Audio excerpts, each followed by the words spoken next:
për meshkuj. Okej, përpas këtyre probleme në infrastrukturë, a keni hasur në problem tjetër si federat në organizimin e këtij kompeticioni?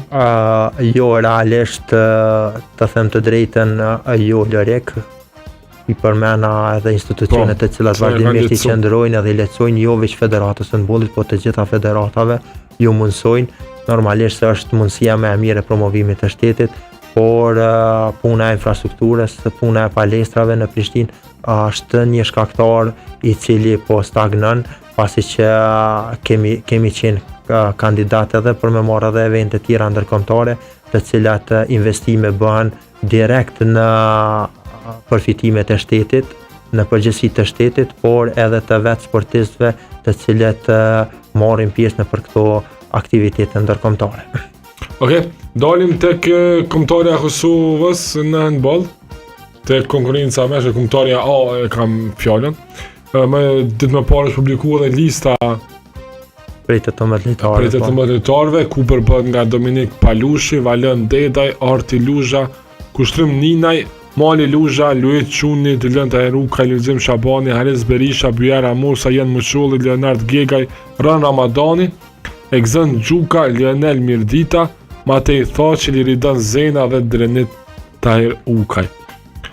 Një numër i konsiderueshëm i handbollistëve që vijnë nga jashtë meti për këtë grumbullem. Po, Federata e handbollit vazhdimisht e ka pas një përkraje të diasporës, po ashtu edhe të lojtarëve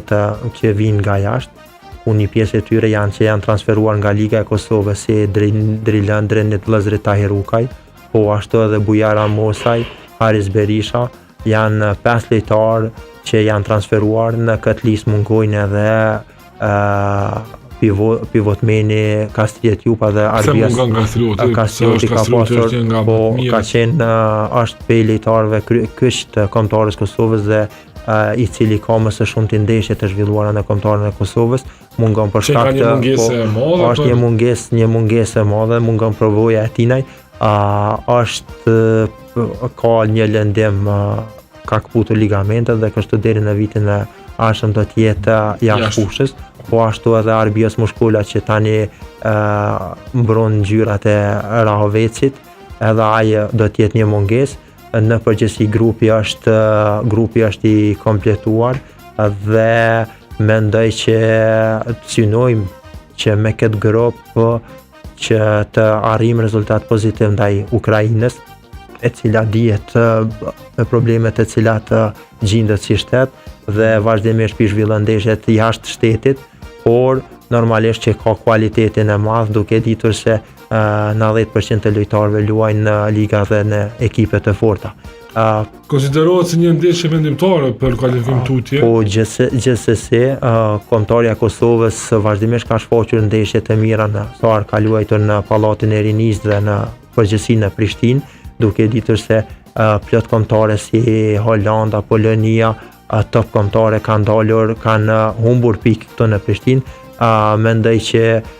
kombëtarja e Kosovës në këto ndeshjet si vendas me kombëtare të cilat i kanë në grupsi me Ukrainën ashtu edhe me Ishit Faro, synon të arrijë rezultat pozitiv. Prandaj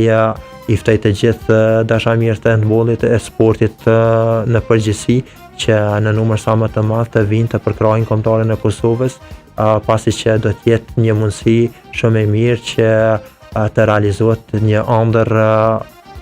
të cilën çdo lojtar do ta ketë, por edhe ne si federat, po edhe të gjithë sportdashtit do të kenë një ëndër të kualifikuar të jenë pjesë e një kampionati evropian, një ngjarje madhore që pse s'po kemi sukses fort me kombëtarën A, Meti?